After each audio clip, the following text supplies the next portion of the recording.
Bon, il faut qu'on mette fin à une légende tenace. Jules César n'a jamais été empereur. Le premier empereur romain se fait appeler Auguste, fils adoptif de César, en 27 avant notre ère. Jules César, lui, meurt assassiné 17 ans plus tôt, en 44 avant notre ère, lors des Ides de Mars. Pourtant, lorsque l'on pense à un empereur romain, c'est souvent lui qui nous vient en tête. Mais alors pourquoi cette confusion? D'abord parce que César avait tous les attributs d'un empereur.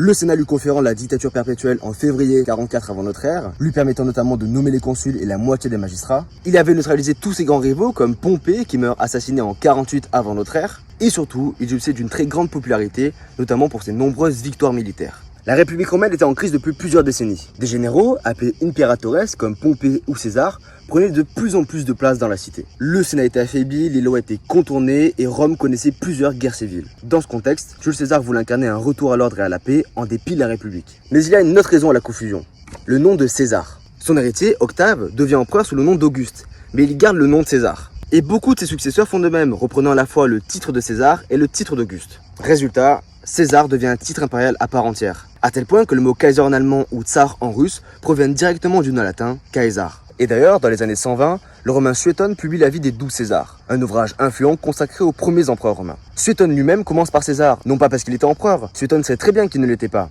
mais pour montrer que tout part de son héritage. Alors oui, on peut dire que Jules César avait tout d'un empereur, sauf le titre.